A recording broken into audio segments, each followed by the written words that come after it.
Halo minasan, kali ini Dike akan menceritakan alur anime Solo Leveling episode 6.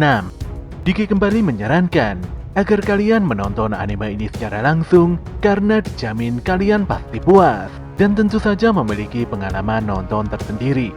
Tapi jika kalian gak ada waktu, maka mampir ke sini adalah pilihan yang paling tepat karena Dike dengan senang hati akan menceritakan semua kisahnya untuk kalian semua. Sebelum lanjut ke inti cerita, buat kalian yang baru saja menemukan channel ini, ada baiknya untuk subscribe dulu. Jangan lupa juga untuk menyalakan notifikasinya, agar kami semakin semangat untuk menghadirkan konten-konten terbaik buat kalian. Oke, langsung saja. Persiapkan diri kalian and enjoy!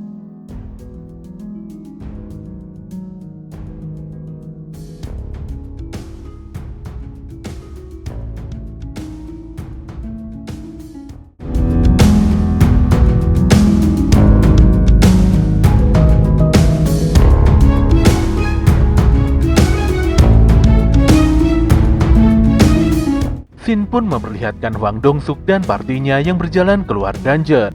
Salah seorang membernya pun bertanya, mengapa mereka tidak langsung saja membantai dua hunter lemah tadi di dalam dungeon. Dong-suk pun menanggapi pertanyaan tersebut dengan begitu ketus, karena jika bertarung di sana maka mereka akan membangunkan pos dungeon. Dengan bangkitnya pos dungeon itu, bisa dipastikan mereka akan sangat kesulitan dalam menambang serta mengangkut kristal mana. Menurut Dong-suk, hunter peringkat D yang tidak memiliki pengalaman raid dan hunter peringkat E super lemah mustahil mampu mengalahkan boss dungeon. Setelah monster laba-laba raksasa melahap kedua hunter tadi, dia pasti akan kembali tidur. Saat itulah Dong-suk berencana untuk mengangkut banyak kristal mana keluar melalui jalan kecil di langit-langit ruangan boss. Namun jika bos laba-laba itu tidak tertidur, maka mau tidak mau mereka harus mengalahkannya terlebih dahulu. Dong-suk pun menyinggung sosok Yo Jin-ho, di mana pemuda itu memiliki perlengkapan yang sangat mahal. Jika tidak bisa mengangkut kristal mana, maka Dong-suk memerintahkan anak buahnya untuk mengambil barang peninggalan Jin-ho. Yu-hwan sangat yakin kalau saat ini monster laba-laba raksasa tengah mengamuk di dalam dungeon. Bahkan Dong-suk sendiri mengakui kalau dirinya tidak mungkin bisa mengalahkan bos dungeon itu. Dia pun begitu yakin kalau dua kroco di dalam dungeon tadi tidak mungkin bisa bertahan hidup walau mereka melawan dengan segenap kemampuan. Di dalam dungeon, Jin-ho memberikan saran pada Jin-woo untuk segera kabur dan mencari jalan keluar saja. Bagaimanapun juga, untuk mengalahkan bos dungeon peringkat C, setidaknya diperlukan kekuatan hunter peringkat C ke atas. Sung Jin-woo pun membenarkan pendapat Jin-ho. Walau dirinya mengalami kebangkitan kedua dan levelnya meningkat, namun Jin-woo saat ini masihlah lemah. Dibandingkan dengan ular taring biru Kasaka dan golem, monster laba-laba di hadapannya ini pasti jauh lebih kuat. Tapi entah mengapa, Sung Jin-woo sama sekali tidak merasa tertekan ataupun takut dalam menghadapi boss dungeon ini. Dia pun memulai perburuannya dengan melesat dan menyabetkan belatinya pada si laba-laba. Namun proses perburuan ini tidak semudah yang dibayangkan. Belati Kasaka Jin-woo pun tidak banyak membantu, karena monster laba-laba ini memiliki lapisan kulit luar yang sangat keras. Serangan bos laba-laba juga sangat mengerikan. Jika saja Jin-woo kena sekali serangan saja, dia pasti akan tewas di tempat. Pun demikian, pemuda ini tetap melancarkan berbagai serangannya. Yo Jin-ho pun sangat terkejut melihat pergerakan serangan Jin-woo. Jin-ho yakin kalau hunter peringkat E tidak mungkin bisa bergerak selincah itu. Dia pun bertanya-tanya, siapakah hunter Sung Jin-woo ini? Saat itulah Jin-ho merasa ngeri sendiri, karena Sung Jin-woo mungkin adalah seorang pendaftar palsu. Dia pernah mendengar rumor kalau ada beberapa hunter yang bisa mengontrol energi sihirnya ke tingkat minimal. Para hunter itu memang sengaja mendaftarkan diri ke peringkat yang paling rendah. Parahnya, kebanyakan dari para pendaftar palsu itu adalah orang yang punya hobi membantai. Jin-ho pun jadi benar-benar menyesali keputusannya pergi ke dalam dungeon. Sementara itu Sung Jin-woo nampak kesal karena semua serangannya tidak membuahkan hasil sama sekali. Tingkat kelelahan yang dialaminya pun mulai menanjak. Dia pun ingin menyelesaikan pertarungan ini secepatnya sebelum keadaan semakin memburuk. Ketika dia melesat kembali, Tanpa diduga si laba-laba memuntahkan cairan asam yang sangat kuat. Saking kerasnya, cairan itu mampu mengikis bebatuan dan lantai hingga berlubang. Jinwo sadar, situasi pasti akan semakin memburuk jika ini menjadi pertarungan jangka panjang. Dia pun langsung mengaktifkan skill dash atau lari cepatnya untuk mempersempit jarak serangan. Walau pergerakannya begitu cepat, tapi serangannya tetap saja meleset.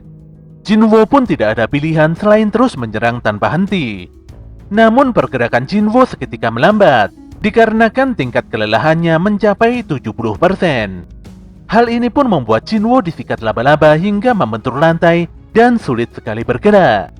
Saat si laba-laba hendak membunuhnya, Jinwo teringat kalau dia memiliki bonus quest harian yang belum digunakan, yaitu full recovery atau pemulihan penuh. Bonus itu pun membuatnya berhasil menghindari pukulan mematikan si laba-laba. Tanpa membuang waktu, Jinwo langsung melompat dan menikam mata si laba-laba dengan belatinya. Serangan ini memberikan efek melumpuhkan dan pendarahan, di mana si laba-laba tidak bisa bergerak dan HP-nya semakin lama semakin menurun. Jinwo pun menikam mata si laba-laba berkali-kali hingga monster besar itu tewas begitu saja. Setelah berhasil mengalahkan bos dungeon ini, Sung Jinwo langsung level up sebanyak 2 kali. Dia lantas mendekati jasad monster laba-laba untuk mengambil batu sihirnya. Disinilah Yo Jinho semakin ketakutan. Dia sangat yakin kalau Jinwo adalah pendaftar palsu yang sebentar lagi akan membantainya. Untuk itulah dengan sukarela, Jinho akan membawakan semua peralatan dan memberikan minuman pada Sung Jinwo. Selain itu, dia meminta Jinwo beristirahat, sementara dirinya akan mendulang kristal mana. Perubahan sikap Jinho yang aneh membuat Jinwo sedikit bingung. Namun sedetik kemudian, Hwang Dong-suk dan partinya kembali muncul memasuki ruangan boss dungeon. Mereka nampak tidak terkejut saat melihat monster laba-laba mati.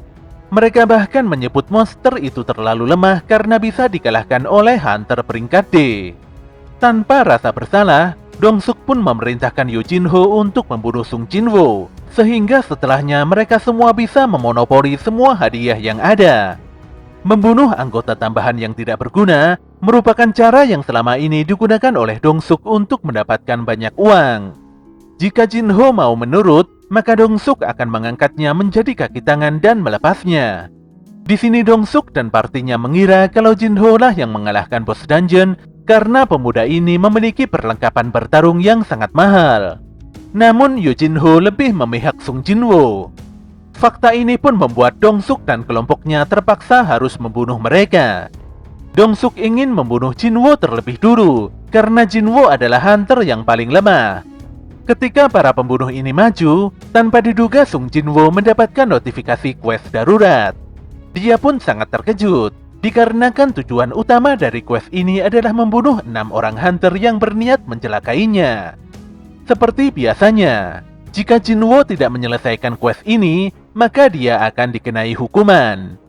Belum selesai rasa kagetnya, Jinwo langsung diserang Qi Huan dengan ledakan sihir. Sung Jinwo pun terhempas hebat dan tidak berkutik.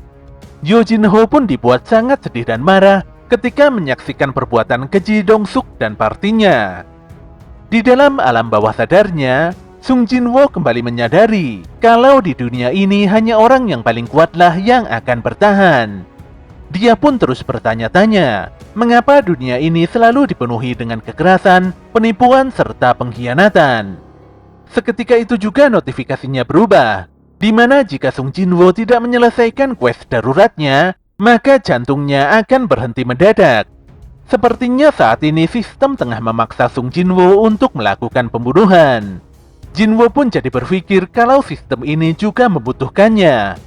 Entah ini untuk kebaikan atau bahkan keburukan, namun faktanya sistem tidak menginginkan Jinwo mati begitu saja. Dengan kata lain, baik player ataupun sistem, mereka saling membutuhkan dan saling memanfaatkan satu sama lain.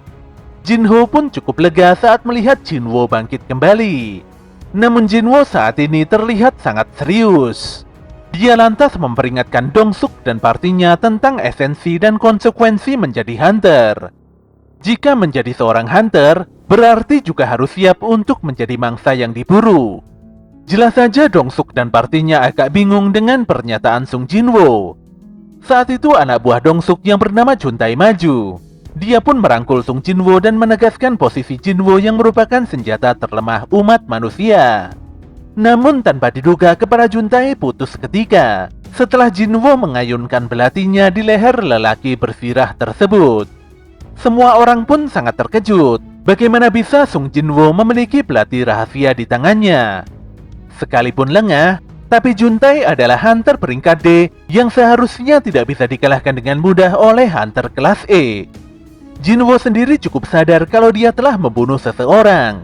Namun ini tetap harus dilakukan agar dia tidak terkena penalti dan dibunuh sistem.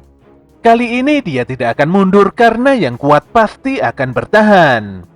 Semua anak buah Dongsuk pun mulai menyerang Jinwo. Namun semua serangan mereka bisa dimentahkan dengan mudah oleh Sung Jinwo. Jinwo pun menusuk dua hunter dengan belatinya. Ketika dua orang itu hendak menyerang kembali, tanpa diduga mereka langsung muntah darah karena efek racun belati Kasaka. Untuk meringankan rasa sakitnya, Jinwo langsung menebas keduanya hingga tewas di tempat. Kyuhwan dan seorang hunter pemanah juga dihabisi Sung Jinwo dengan sangat cepat. Kini 5 orang telah berhasil dieksekusi dan hanya menyisakan Hwang Dongsuk seorang. Jinho sendiri sangat kaget melihat kekuatan Sung Jinwo yang sangat tidak masuk akal. Menurutnya, Jinwo semakin bertambah kuat dibandingkan saat bertarung melawan bos dungeon sebelumnya. Jelas saja Dongsuk sangat terperanjat setelah melihat Sung Jinwo yang bisa menghabisi unitnya dalam sekejap mata. Kini Dongsuk pun sadar bahwa yang mengalahkan bos dungeon bukanlah Yu Jinho, melainkan Sung Jinwo. Walaupun peringkat C, namun Dongsuk sangat berbeda dengan rekan-rekannya. Dia pun meledakkan seluruh skill penguatnya untuk bertarung melawan Jinwo. Dongsuk mengira kalau Jinwo pasti sangat kelelahan setelah bertarung melawan bos dungeon dan 5 anak buahnya. Selain itu, Dongsuk sangat yakin belati Jinwo tidak akan bisa melukainya karena saat ini tubuhnya sekuat baja setelah menggunakan skill penguat.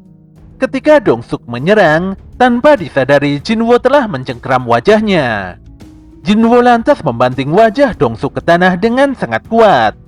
Pemuda ini lantas berkata kalau levelnya selalu meningkat tanpa henti dan ini merupakan mimpi buruk bagi Hwang Dongsuk. Parahnya, Dongsuk sendiri baru sadar kalau dia telah dilemparkan ke tanah.